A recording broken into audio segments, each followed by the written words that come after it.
Bismillahirrahmanirrahim. Assalamualaikum warahmatullahi wabarakatuh. Innal hamdalillah nahmaduhu wa nasta'inu wa nastaghfiruh wa na'udzu billahi min shururi anfusina wa min sayyiati a'malina may yahdihillahu fala mudilla lahu wa may yudlil fala hadiyalah. Asyhadu an la ilaha illallah wahdahu la syarikalah wa asyhadu anna Muhammadan abduhu wa rasuluh. Allahumma sholli ala Muhammad wa ala ali Muhammad. Jamaah yang senantiasa semoga dimuliakan oleh Allah, marilah pertama dan utama senantiasa kita bersyukur kepada Allah Subhanahu wa taala atas segala nikmat dan karunia yang Allah berikan kepada kita semuanya, sehingga alhamdulillah pada malam hari ini, pada saat ini dan dalam kondisi saat ini pula kita semuanya diizinkan oleh Allah untuk bisa bersujud kepada Allah dan kemudian bisa mengenal saudara kita, tetangga kita yang mungkin barangkali malam hari ini baru ketemu. Satu perumahan, mungkin satu blok, bahkan mungkin satu RT, mungkin baru ketemu malam hari ini. Bisa saja karena itu bagian dari takdir Allah yang diberikan kepada kita. Maka mari kita gunakan kesempatan yang baik ini. Yang pertama adalah menunjukkan ketaatan kita kepada Allah dengan menjalankan ibadah kepada Allah. Yang kedua, kita diberikan kesempatan oleh Allah untuk bisa bersama-sama merasakan kondisi masjid kita ini. Bagaimana Bapak Ibu? Cukup panas apa masih lebih panas?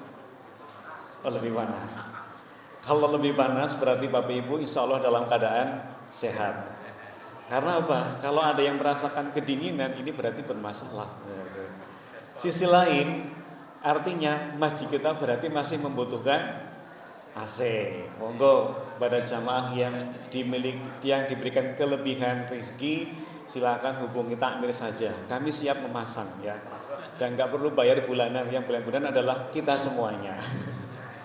Jamaah yang dirahmati oleh Allah, pada kesempatan yang baik ini saya diberikan amanah oleh bidang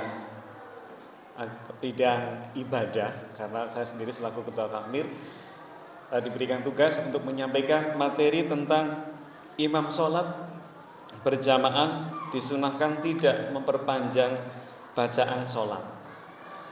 Tidak memperpanjang bacaan sholat artinya apa Bapak Ibu? Aja suwe.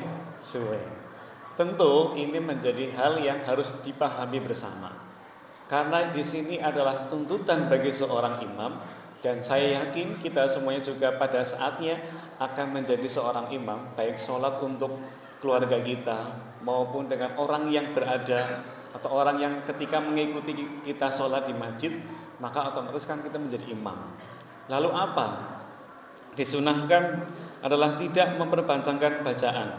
Hal ini berdasarkan hadis Abu Hurairah bahwa Nabi Muhammad SAW bersabda, "Idza shalla ahadakum lin-nasi falyukhaffif fa innahu fim dha'ifu wastaqimu.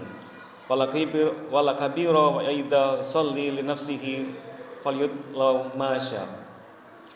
Hei, kaget. Jika seorang dari kalian menjadi imam sholat, hendaknya ia meringankan sholat itu, karena dalam jamaah terdapat orang lemah, kemudian suka dan orang sakit dan juga orang tua. Jika sholat sendirian, hendaklah ia memanjangkan sesukanya. Hadis riwayat dari Abu Hurairah. Jamaah yang dirahmati oleh Allah, saya dulu waktu kecil, apalagi pas musim tarawih di kampung saya itu ada sebuah musola yang terkenal sholat tarawih cepat. Wah, maka ini menjadi musola yang favorit. Pokoknya musola ini pasti diburu oleh jamaah sampai jamaahnya budak. Sampai sekarang masih ada imamnya, tapi jamaahnya sudah beda-beda. Ada juga yang jamaahnya sudah nggak tahu kemana gitu ya. Ada juga yang sudah meninggal.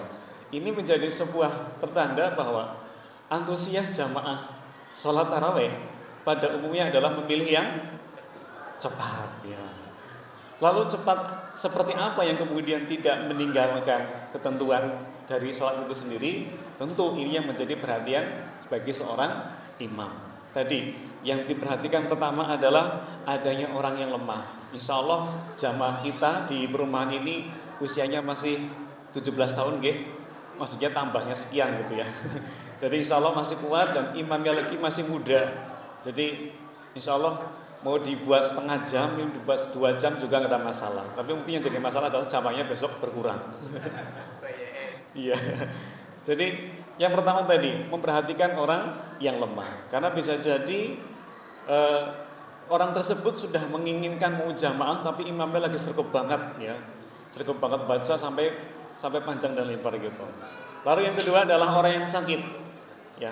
Ini juga harus diperhatikan oleh imam. Jadi makanya dibiasakan seorang imam itu ketika akan memimpin sholat melihat jamaahnya terlebih dahulu, lihat kanan kiri depan, oh banyak anak-anak, oh berarti nanti bacaan saya cukup Al-Falaq sama Dinas saja cukup gitu ya. Seperti itu.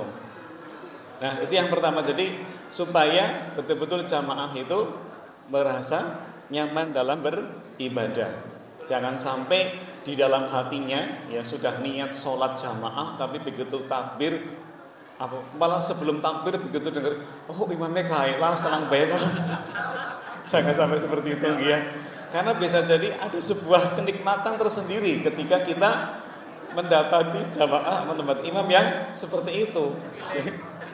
Jadi jangan sampai kemudian lah kok tenang-tenang banget ini para dolim bagai layu gitu ya. Karena bisa jadi kesempatan itu diberikan kepada kita agar kita bisa mendapati rakaat yang pertama, bukan malah kesempatan lah imamnya kayak gila tenang baik orang gitu ya. Jangan sampai seperti itu. Jadi baik imam maupun jamaah tetap harus bisa mengkondisikan masing-masing. Kemudian dalam hadis riwayat lain dari Anas yang artinya, aku mulai sholat dan ingin memanjangkannya. Tiba-tiba aku mendengar tangis bayi. Karena itu, ku percepat sholat itu karena aku memahami betapa beratnya perasaan seorang ibu ketika mendengar tangis anaknya. Ini menjadi perhatian pula buat imam. Ketika sudah mendengar bayi nangis, jebule nangis itu diladrok ya. Langsung sudah mempercepat, ya sudah nggak apa-apa karena sudah berniat akan tadi mempertimbangkan kondisi ibunya. Biasanya kalau yang lebih sholatnya lama ketika ada jamaahnya atau ada sendiri Bapak Ibu?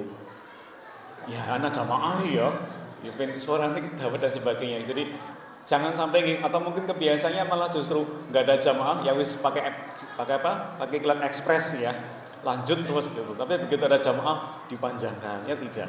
Tetap harus melihat kondisi yang ada.